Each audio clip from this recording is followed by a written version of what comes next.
Under a spreading chestnut tree the village smithy stands. The smith, a mighty man is he, with large and sinewy hands, and the muscles of his brawny arms are strong as iron bands. His hair is crisp and black and long, his face is like the tan, his brow is wet with honest sweat, he earns whate'er he can, and looks the whole world in the face, for he owes not any man. Hello everyone, it's time once again for Workshop Wednesday, where we are working on a board game, the board game of Valhalla. That's right. Last week we 3D designed some board pieces and a die, as in dice. We show you the pieces.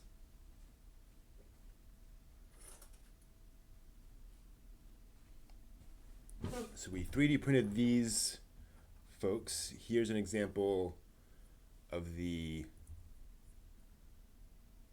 one side's piece, like a pawn, and then the other side has same thing but in white, or white, as Bob Ross would say. So when you're playing, it's a nice contrast, but not too obvious. And I've got a few little bits of plastic to pull off there. Have to be trimmed and sanded down a bit, but you get the idea. And again, a nice contrast and not too harsh in the contrast there. So that'd work. So we modeled these last week in Blender. I was not able to get the die worked out or printed, so that is a shame. You could certainly play this with a regular six-sided die. You just have to change the values a little bit and play with different values, and that's fine. Today I want to focus on the game board, and as you can see down there we go, right there, I have an example of the game board. Let's see if we can get that a little bigger, so folks can see the idea. There is that we have these various pieces moving around the game board, and the board is drawn in the shape of the great world serpent, with all of the squares there, and there are a total of 34 squares on the board. And I think I want to replicate that pretty darn closely. Don't know if I'll be able to get a dragon quite like that, but I kind of like that idea. So we're going to see how far we get with that. We'll play around a little bit here. So we can see the design. The idea here is the creator basically painted that undercolor of the kind of the dark green all the way around the board, and then painted in a border with that lighter green. And so we're going to try some colors here. And so what I've done is I've taken this piece of black sort of faux leather right here, and I'm going to use that as my game board. And I basically want to paint on this and paint out the game board on it. And then I'll trim that and sew the edges so it doesn't, fray all over the place. And we'll see what happens. You may notice a little bit of red down here because this week I just grabbed a brush and some paint and painted a little square, a little line on there with some red acrylic paint. And that seemed to do fine. I can rub it and move it around and it doesn't rub off immediately. So that seems fine for me for a game board. So now I know I can use just regular old craft store acrylic paints for this. So that's good. So now we get to choose our colors. And again, we want two things. I could just go with the one tone of color and basically just do a border and the numbers, but I like the idea of having kind of an undercolor. I might do a border and then the inside and then paint over that one. We'll see. So what colors we're going to use? 1 second. I'm going to just pull over all my acrylic paints and look at them and decide from there. So we have our black background. Here are all the paints I've got right now. Hello, paints. Hello. Hello, camera. Can you not understand what that is? Oh, well. There we go. So these are my various colors of paint. I like the idea. I have these various metallic colors, and I kind of like the idea of having like a shiny silver color probably for my highlight, for the borders and the numbers. That makes sense to me. And then we want an undercolor. We could use bronze. That'd be pretty cool. Bronze with like, again, like sort of a silver trim. I like that a lot. We could go for just a straight color, maybe a brown, an earth brown with the silver. That's a neat idea as well. I like that. I don't think I'll go for a sort of a primary color, a regular blue, or even like a green. I just think that would contrast, poorly with the black, which is odd because black goes with everything. But just again, for a game board, I just don't think that makes sense. Similarly, I could go with like a white or even a straight gray for that, but that just seems a little dull. So I think my choices now are between, I definitely want the sterling silver for the borders. Let me just open that up to see. I've got about half a jar in there, so I think I'm fine on that.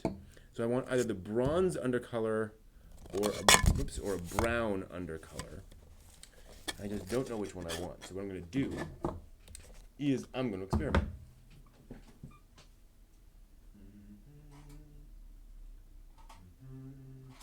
I'm just going to get all of my brushes.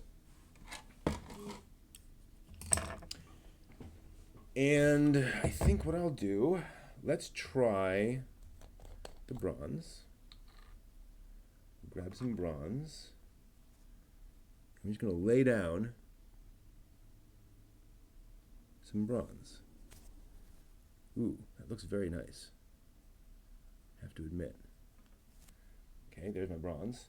Actually, let me get some stuff to dry this off. I've got some ideas.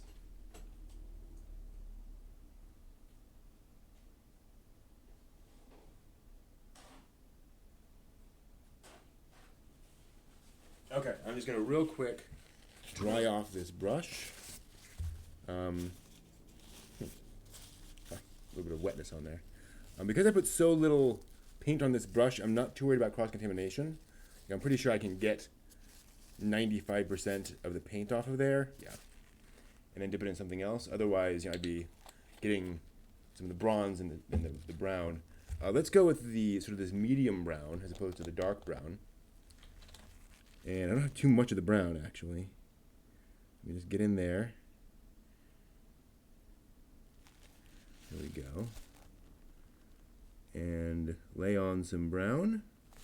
It's a lot of brown, actually. And I'm just going to kind of lay that out there. I'm going to be cutting this edge off, obviously, so I'm not too worried about that. There's a nice square of brown. Okay. Which is a lot of paint on that brush. And so I'm not going to be able to get that off by just grabbing it like this. This is going to get some off the, just using that will get some off of the surface, but not in the middle of the bristles. We'll have to clean that off later. All right. Now, obviously it takes a while for paint to dry. And I could use a hairdryer or something. But I actually don't have a hairdryer. So I'm just going to blow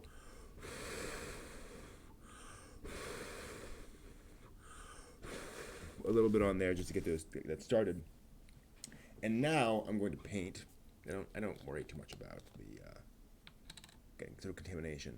Let me grab I'm going to take this brush. Well, I may not have cleaned that very well. That brush is a little dry, a little sticky. I'm going to take my silver. Just take my silver. I'm going to draw or paint around the edges of this.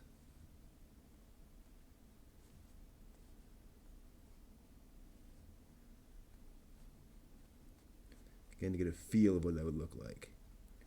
Try to get that nice and heavy. You can see this red paint, because of the way I painted it, there are a lot of tall areas and it's not very even. I like how it's going on here. So I think that's just a technique thing I'll have to play around with. Yeah, the edges of this are pretty dry, not the insides. I just gotta be careful I'm not, again, cross-contaminating. But I think I'm okay here. Okay. So,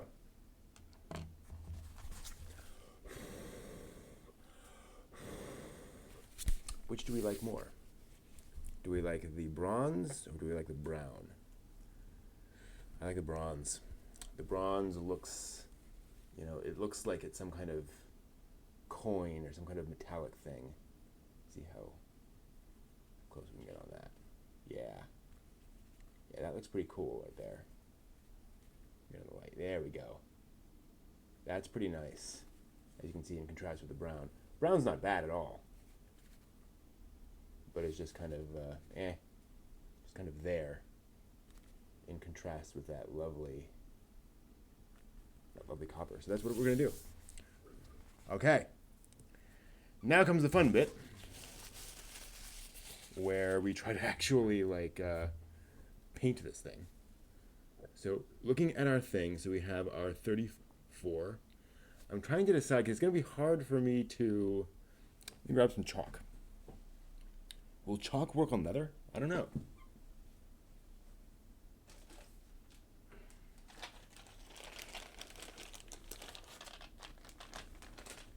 Chalk is kind of the classic thing you use. So I know... Let's get a little bigger on this. So we have 1 through 10, 13 through 24, 25 through 34. It's not exactly even on those.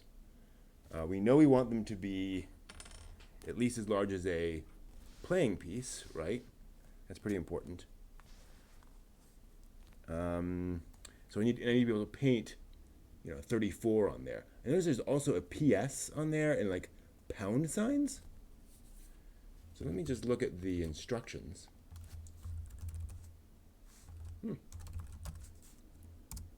This is from an Instructable on the interneties. And let's see here. Where's this? There it is. You can grab those instructions and we'll see what we have.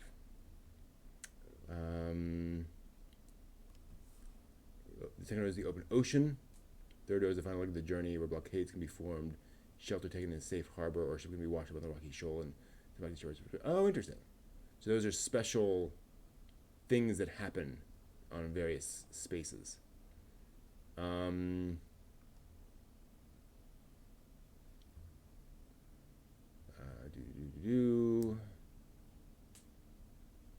Okay, so space 19 is a shipyard. If you run aground on a rocky shoal, you are sent back, which is space 30. So if you land on space 30, you're sent back to 19, at which point you have to roll a particular point of the die. And then 29, 30, and 34 are safe harbors. Any ship docked there is protected and cannot be attacked by an opponent. Interesting. And space 30, it's a total of 36 pieces. Okay. So we have an idea there. All right. So we know we want the start, and we want the finish. It looks like he starts with the tail and goes to the head, which seems a little strange to me. Well, I guess you would travel up the tail of the serpent to its head. If you started with the head, you'd kill it, and then you wouldn't get to the tail. So I guess we'll do that. So let's see here. Let's try. I like that. So yeah, so we want our squares to be. So let's basically start here. We got plenty of, not that much space.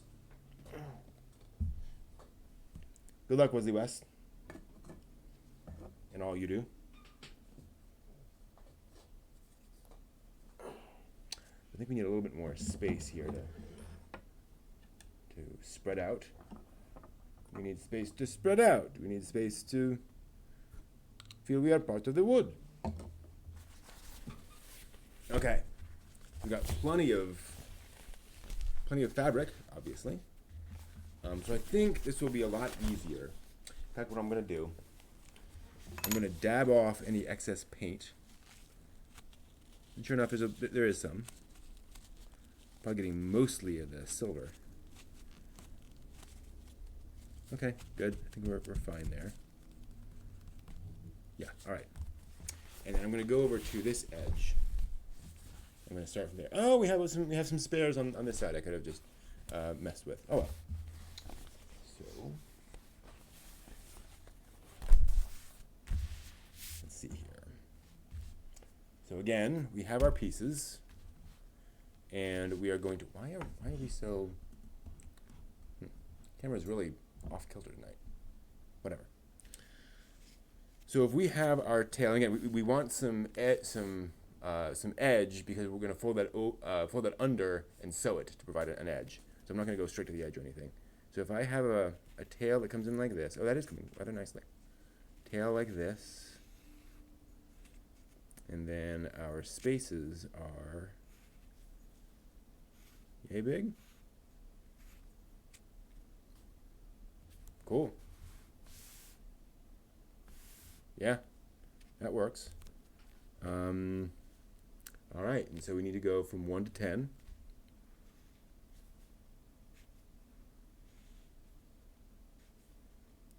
Four, 5, a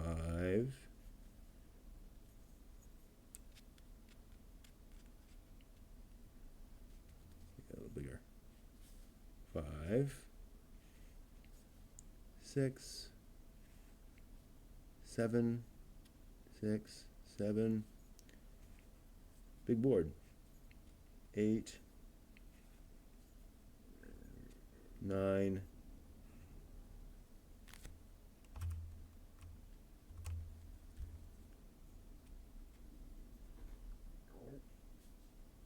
10. Okay.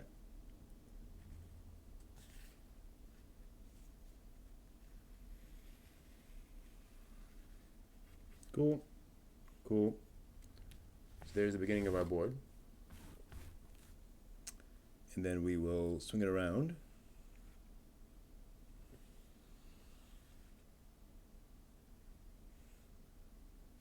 That's 10 and 11. And then we need, let's see here, we need, well, 14, 15, 16, 17. Okay, it is the same number of squares, so we can just count it off. You guys go,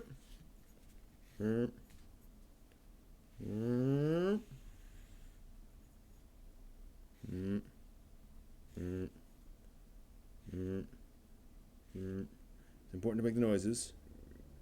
Otherwise, it's not going to actually happen the way you want it to. There's our squares. Yep, that seems fine. And then again.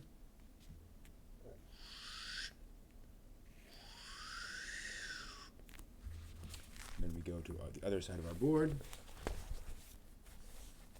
And is it again? Yep, it is. Sweet.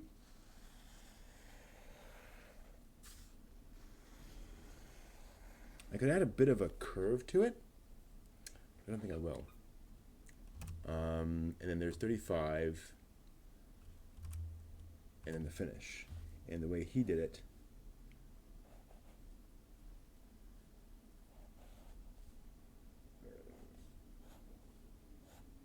This is basically a mouth. You can't see that, sorry.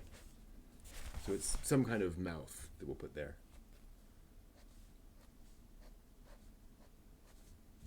That's kind of a dog mouth, but we'll do something here.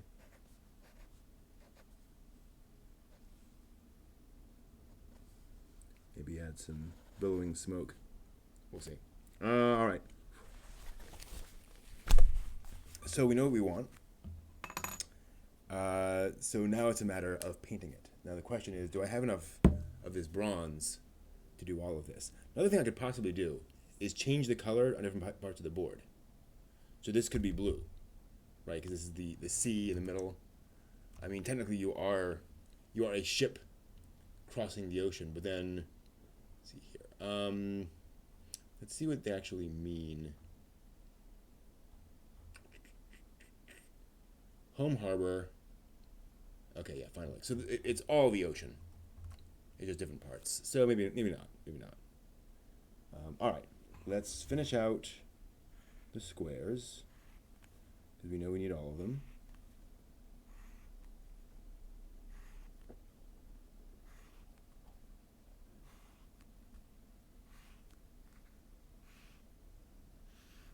Okay, and then we know that here.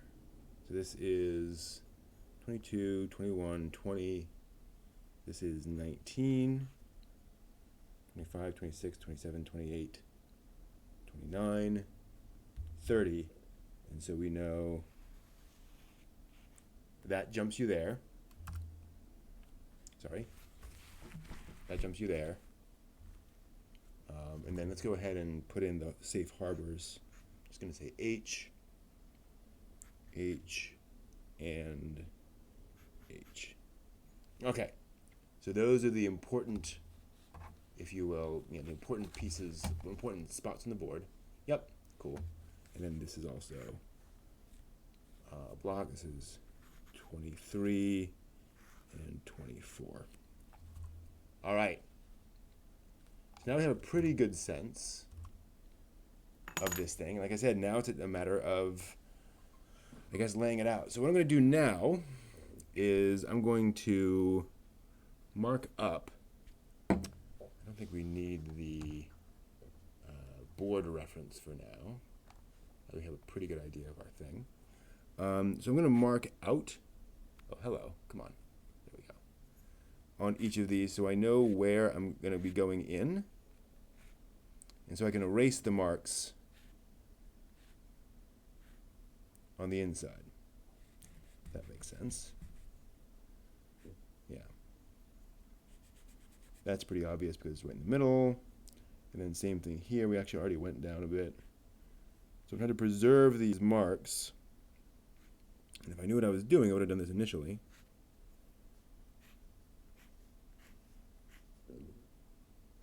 And I'm just doing that down there. You don't need to see this. It's just more of the same. Okay, so now I can come in and wipe out all of the chalk in the middle there. And I have the arrow, so I know that's what that is. So basically, I'm removing all the chalk on the inside of this.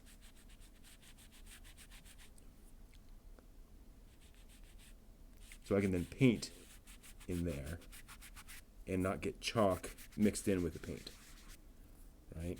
That would be unhelpful. And I don't know if I'll finish this tonight. No, that's oops. Oh, interesting. So again, just marking where all those harbors are. So hopefully I can lay down enough of this stuff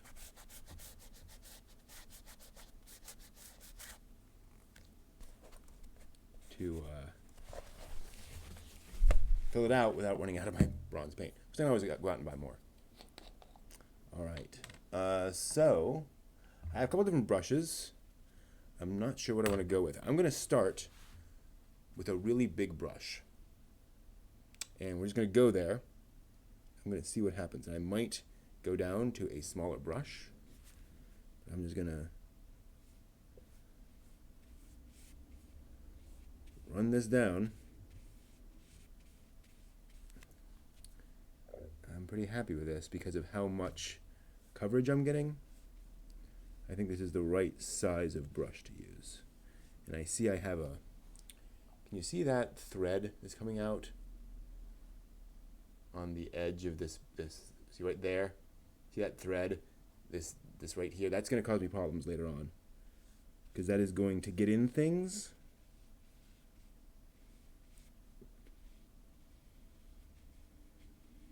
And I'm going to have a little bit of paint on the edge of that, which is definitely going to be problematic. So it's not what I generally will want to do. So I'm actually going to, do I have scissors here? No, 1 second. I'm going to trim off that bristle, and actually there are a few others that are like it, so that they don't get a little bit of paint on there, and then they're sticking off in the end. And then they brush up against other things, and it's just sort of mass hysteria.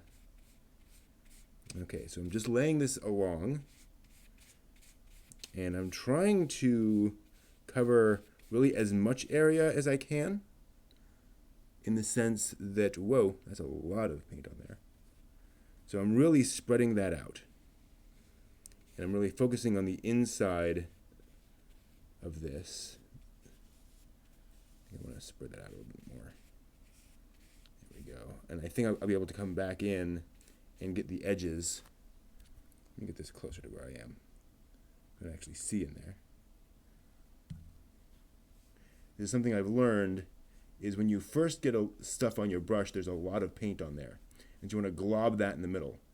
You don't want to go out to the edges when you have your brush full of paint.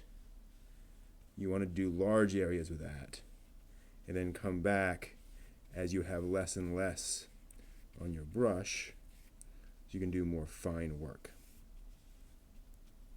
Again, I'm not too scared about the edges, because I'll be coming back over there with the silver. So those can be a little rough. And again, so you see that these big blobs of paint?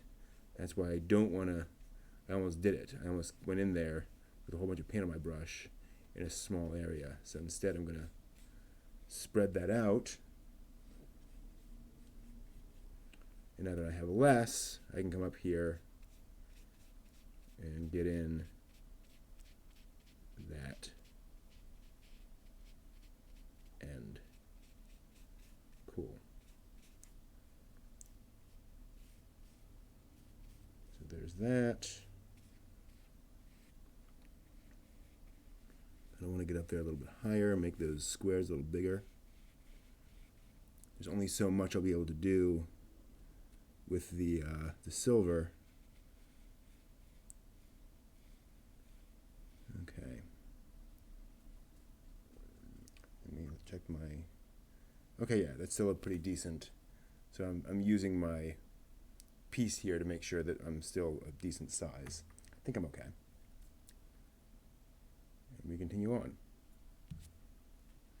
So we're coming over around here to our side spaces.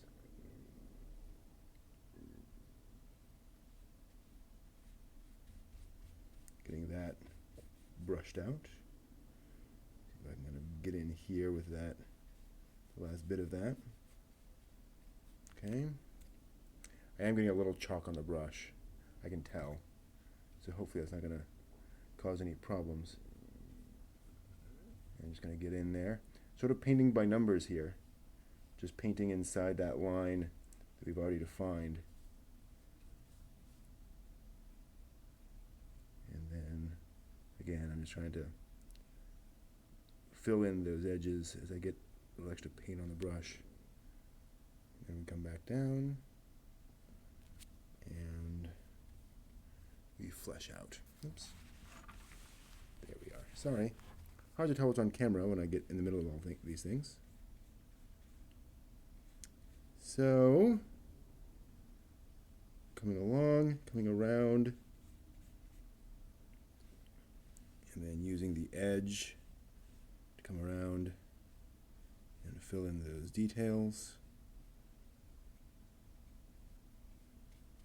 And you can see when you have a lot of paint in spaces, because it'll be a slightly darker color. So you can say, aha, I'm going to go in there and pull some of that paint out, drag some of the paint off of that spot if need be, so it's more even. So yeah, this is just laying down paint, and I can tell I'm going to have plenty of paint. That makes me very happy. Ooh, I kind of went outside the line there. Can I fix that?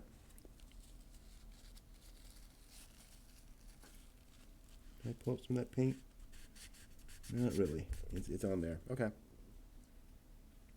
Okay, I went a little outside the line. It was a little careless. Lay that down. It's interesting. Learning how to be more careful with the application here. The other thing, of course, is this is a Viking board game, so I don't know how like how delicate I should be. Or if it should be paint everywhere. Paint me to Valhalla.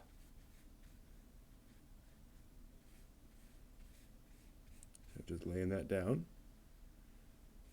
Of course, so much of any art is technique.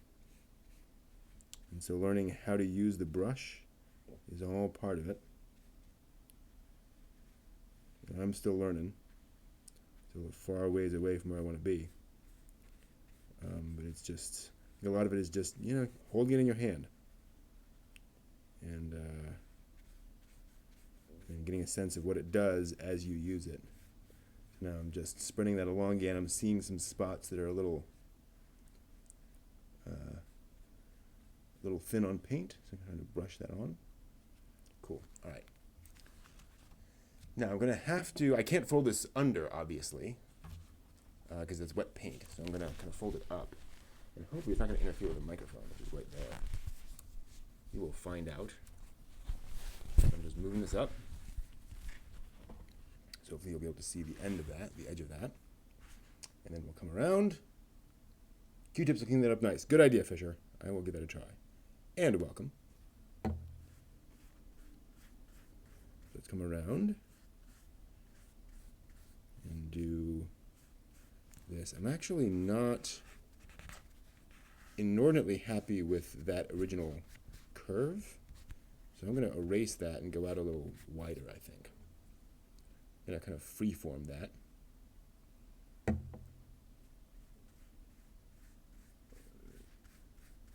So I'll get kind of the core of the curve first, because I know I want it to come around like that.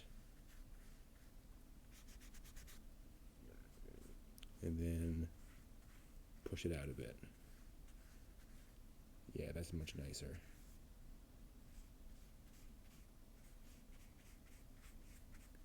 It's a little bit of a thicker curve. Oops.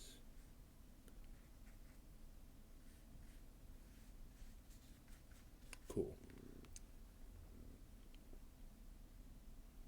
I did not realize how little of this paint I would need, relatively speaking. And granted, I don't use this color a lot this is for painting minis, typically. And I don't have a huge use for bronze or copper style paint. I've used it a bit for like lizard folk idols and things along those lines. Idols in general are good for this color.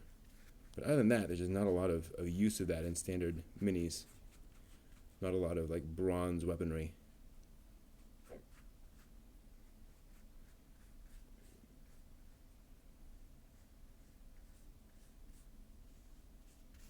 Let's make a nice Christmas present, perhaps. Might end up giving it to somebody. Wouldn't be a bad giveaway, also. So perhaps on the channel at some point, I will give this away to some lucky viewer. It'd be kind of nice.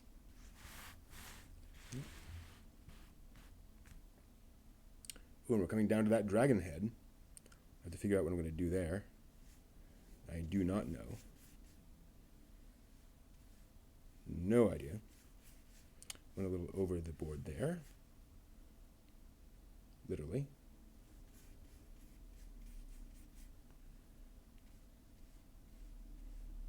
Let's just be a little more careful now. We are approaching the dragon's head, so I suppose getting a little bigger is not totally inappropriate.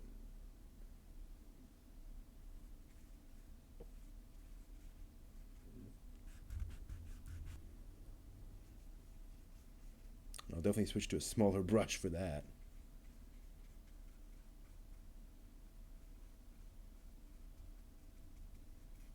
Okay. Here we go. So there are all of our squares painted in. cool. And a little bit more up here. I don't know if you can see. You can't. Yeah, it's a little thin on the outer edge. So I just want to get a little more color around there to get that. And I think I'm gonna just do a little bit more around the curve there, just to kind of curve it out. You know, just that extra little bit of curvature. And then again, I think it's the same thing here. I just want to get a little bit edge there. Okay. All right. That's pretty good. So let me hold up for a moment. Just pause in the painting. And let's look for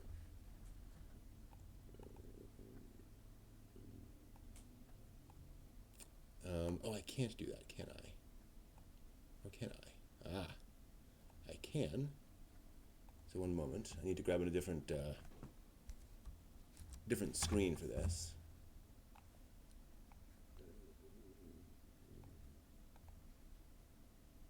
There we go. Oh, get a little different in size there. One sec. Gotta make this fit correctly. Alright, so we want there. Let's look at some dragon heads. Images. Yeah, I'm not going to copy any of these just to get some inspiration. It is a serpent head, actually. So let's try serpent head.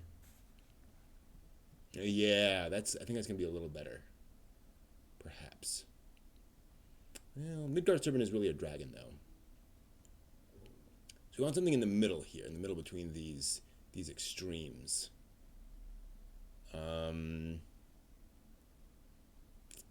Definitely want an open mouth. So we want the idea of a... I'm just going to play around a bit here. On here. So we want a big... Alright, let's go back to our dragon head.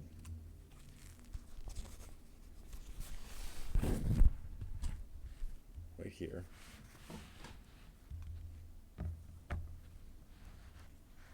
So we want a large... I need to go back to see what I'm working on.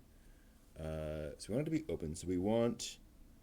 Let's do like a horn, maybe. Oh, a horn. And it should be kind of coming snout like this.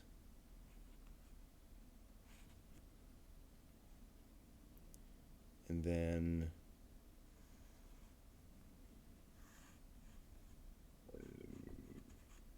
It looks like a Muppet. Let's see here. Why don't people have dragons with their fangs open? Oh, that's not bad. It would help to have a different shape to the mouth.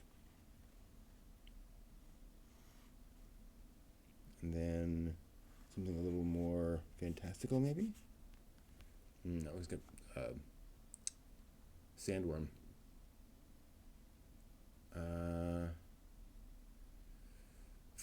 Okay, if this isn't working very well, and I mean obviously teeth, that'll help. The teeth actually help a lot. Let's go back to serpent. So if we just have something more, so if we had just a head that comes like this, and like that, and then the jaw can come down like maybe like that. Then we add fangs. And then we add maybe a horn. Look like ears. How do you do Maybe we do, yeah, that's better. The jaw is a bit of an overbite there. So we'll fix that. That's not bad. That's where I'm going to start. Okay. So let me grab another brush. I'm going to grab this brush, pretty small brush. I'm going to go into my copper. And I'm going to, again, erase some of these lines just so I'm not constantly in the middle of the chalk. And I'm going to just paint that in. Just give it the copper for the head of the Midgard serpent. That's what it is, the Midgard serpent, of course. And I'll add white for the fangs, like an ivory inlay kind of an idea. Not actual ivory, obviously, but and with a smaller brush, and I can be much more careful about where that is and where it's going. We don't know how to make this very menacing, but I'm going to bet that the fangs will do most of my work for me. We'll find out.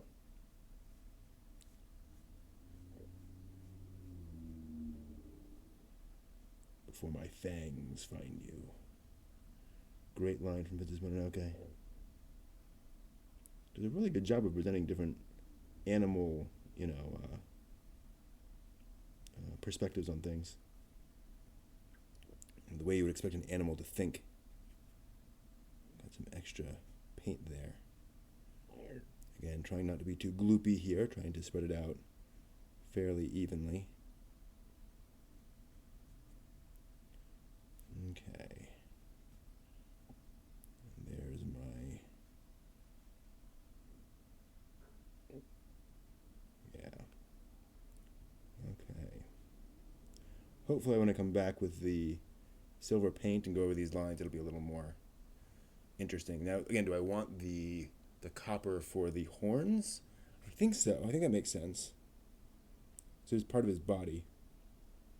So I'm going to get as much of the copper off of that as possible, or the bronze, and then lay that in.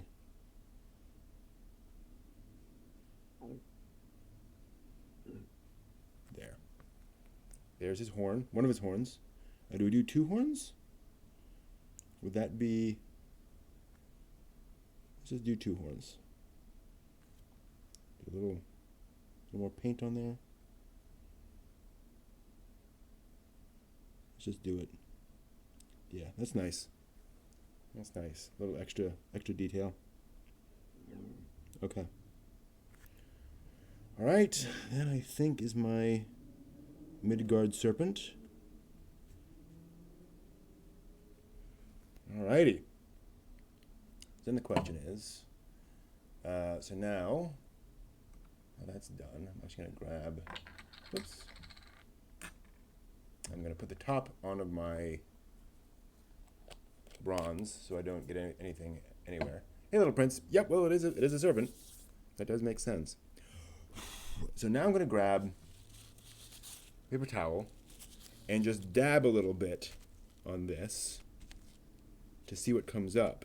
And to my pleasure, I'm getting no paint whatsoever on that paper towel. So that means this has basically dried already. Cool.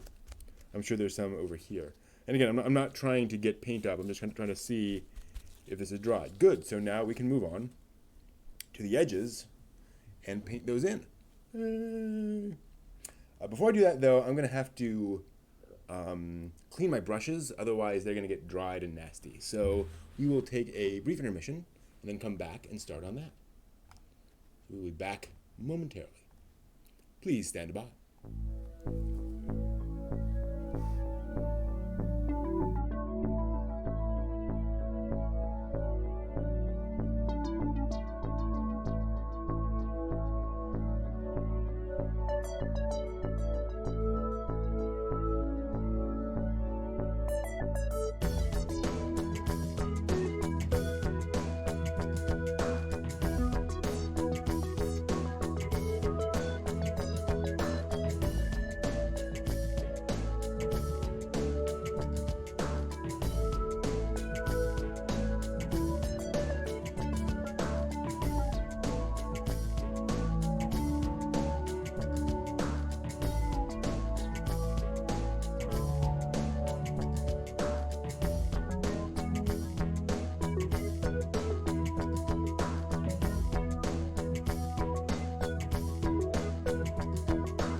Okay, we're back.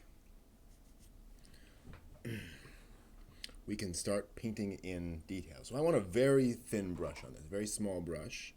Might go with this one. That's a darn small brush. Or I could go with the brush I had before, which is, it has a flat side. I think I'm going to go with the really small one. No, I'm going to go with this one. Because I need a fair amount, I need to have some coverage on these lines because they're kind of soft, right? There's a bit of not full definition on them. So the first thing I'm going to do is go in with a finger and just, I don't want to rub all that away. Oops. I'm going to rub away the edges of that, because again, there's no point in my getting chalk on my brush in the paint. I might as well get all of that off. Now that that's nice and dried.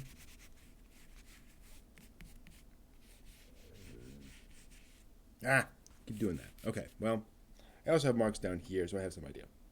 All right, and I can always just subdivide it into pieces. All right, so let's grab our Silva,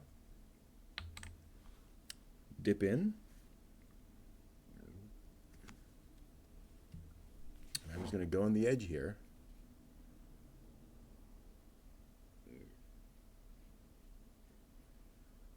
No idea really what I'm doing. No idea how thick this edge should be. I'm just kind of eyeballing it and playing around. And apparently it's going to be like that. That is what it's turning into. So I'm just going in there and giving it an edge. It's actually not as obvious as I thought it would be. Like, I thought they would contrast very clearly, but not as much as I thought. It's interesting. We'll see how clear the transition is when we get down to the squares. I have to pull this out. Can't really see it otherwise.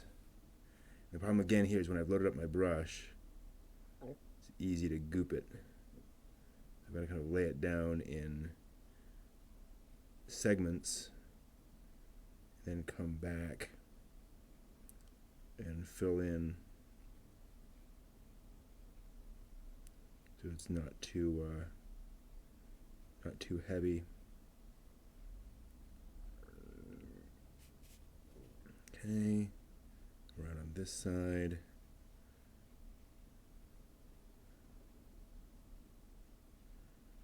Trying to do that. All right, it certainly doesn't look bad.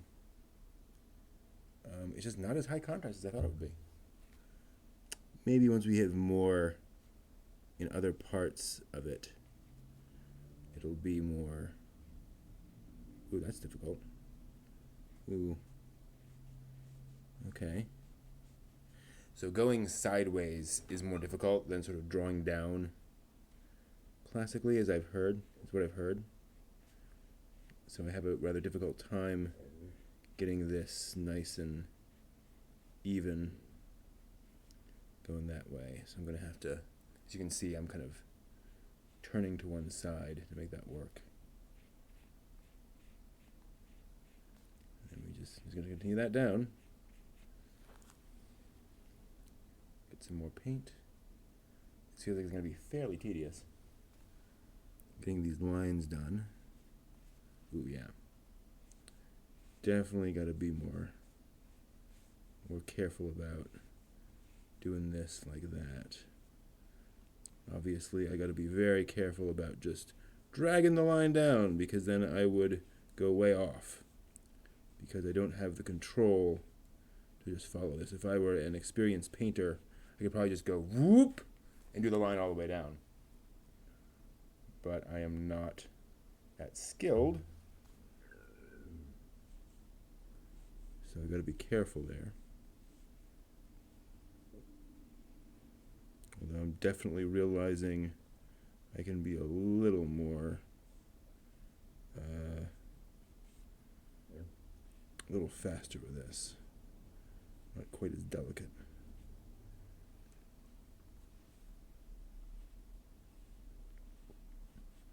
And some of these are a little wobbly, some of these lines. Shouldn't be surprised.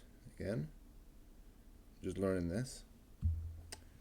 This does not have to be the last board game I ever paint.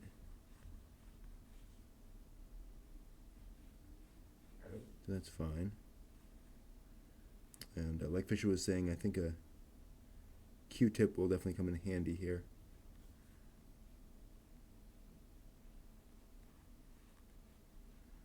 Boy, that's hard.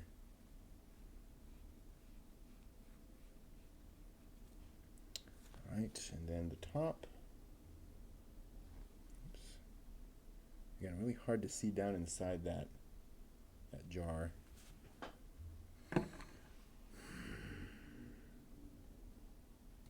Q-tips cover a multitude of sins, I'm sure. Yeah, very, very shaky lines here some of the time. It's also really tempting to go beside as opposed to over the line. Really, I should be kind of blending that the more I think about it. But then, I don't know.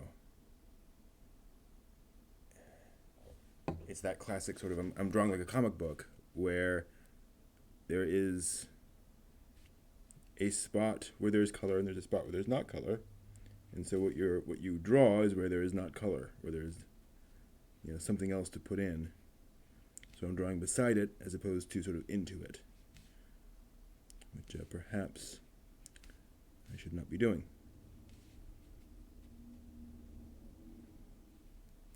But it's all part of learning. It's all part of experimentation to get a feel for what it should look like. This is exactly why I do Workshop Wednesdays. So I can experiment and make stuff and then be like, oh, that's how that works. That's how you make that happen. So what I'm doing here is I'm putting dabs of my color down, so I'm not dragging huge amounts of it out as I paint, and then I am connecting those dots with that paint. And that way I don't create those big, like weird streaks of color. It's not perfect, but it seems to be better than the alternative. I'm going to get some real unevenness here. It's just hard to paint at this angle. And I can't really turn this around easily because of the size. Although I could probably cut it now. Cut this down to size, so to speak. Again, I'm going to put those dabs. A little dab will do ya. Funny, I've heard that phrase over and over and again, but I'm not sure what it's from originally. I know it from The Critic, one of the great American animated series from the 90s. But they're probably referencing, probably from an ad or something. So many things are. So once I'm done with this line, I'm going to go in and add the different lines down to make the squares. And we'll see what that looks like. Okay.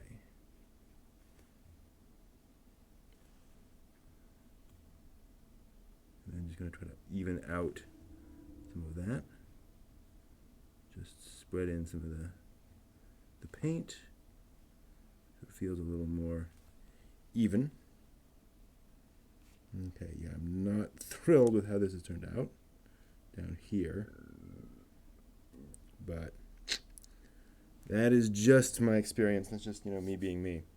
All right, so again, I'm going to kind of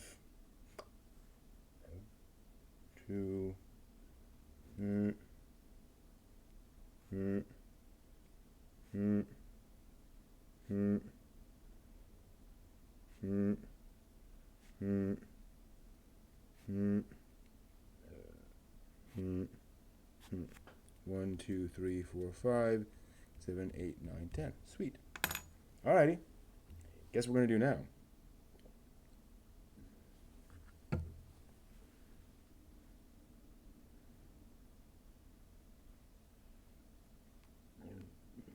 That is the beginning of our first block. Ooh, not a little bit there, didn't I? And painting on top of paint is a little weird, but seems to be working. Sometimes it works, sometimes it doesn't. You know, sometimes it's really hard to make it stick.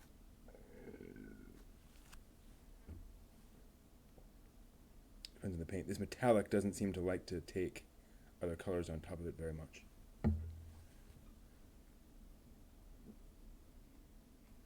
I may need a different color for the numbers, just to differentiate between these two colors, the silver and the bronze, because it is really hard to tell the difference there.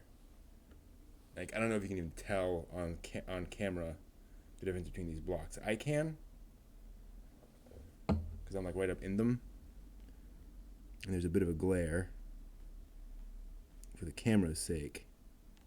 But man,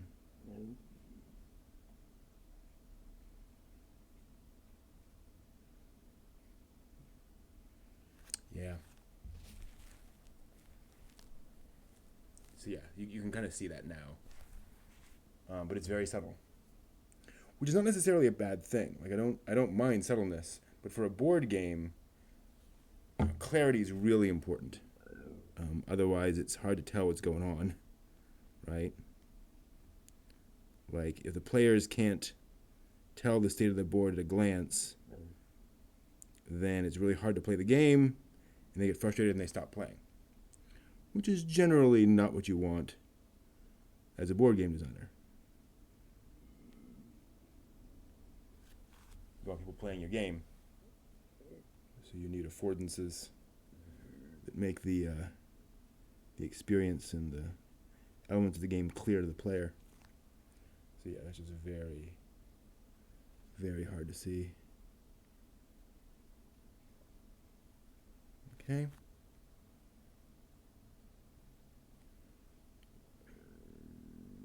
But I will persevere.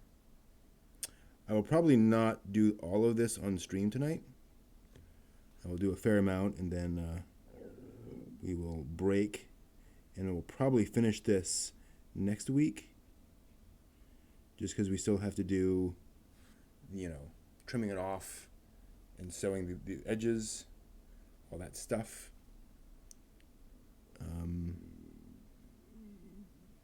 Which is important.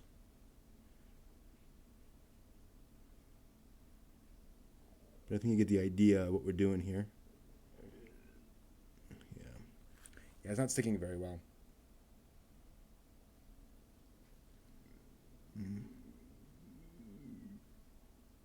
Ooh, and I am just going all over the place with my lines all of a sudden. Like, I'm being very uneven. So yeah. This may also need another coat of the silver. So once the silver is fully dried, I may come back and do another line, especially, or maybe only, for these divisions between the squares to make them more clear. That may be all I need, just an extra, like there's an extra coat, because it's going on top of the silver, on top of the bronze. It's just not really sticking, and so it's less visible. Yeah, I think that's going to help. Doing a once over on these. Okay, and then we do this here.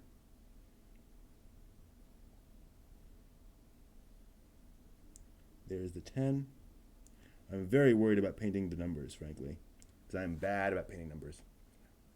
Brown for the numbers. Yeah, that's a good idea. I might do that. That might work, sort of color-wise.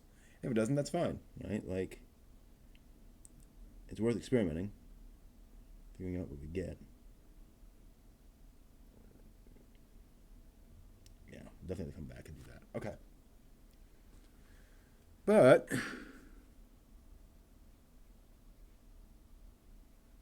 I think, all things considered, this is coming along quite nicely.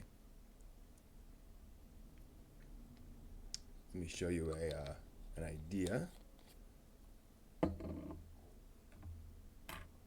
Just sort of, yeah. So if we move that around a bit so it's not quite as glary, you can get a sense of what that is. So yeah. So, I mean, I think, look, setting it down on a table, I think with a second coat of paint on the silver, on the lines, just really make them pop a little bit more. You'll be able to easily see where all those are and differentiate. It's a little hard to see on this. It's more like that level of contrast actually in real life. So you can tell the difference. But yeah, I'm pretty pleased with this. This is pretty fun. I can certainly see doing this again once I get more familiar with kind of the approach and I can kind of do it better. So making more even, doing a more even paint job. But this is definitely coming along in a way that I'm not displeased with. So there's that Midgard serpent board. Let me see if I can switch this around so you can see it from. You can see that serpent head. Which, like I said, I'm pretty happy with that. And we'll be adding details and put around the horns and put teeth and so forth. But yeah, I think it's a pretty fun project. So I think that'll do it for us for tonight. And so there we are, starting to build out our board game. And yeah. So there we go. Thank you all for joining us. Little Prince, Fisher. Thanks for being here. We'll be back next week to hopefully finish this one out. And thanks for watching. So until next time, make something.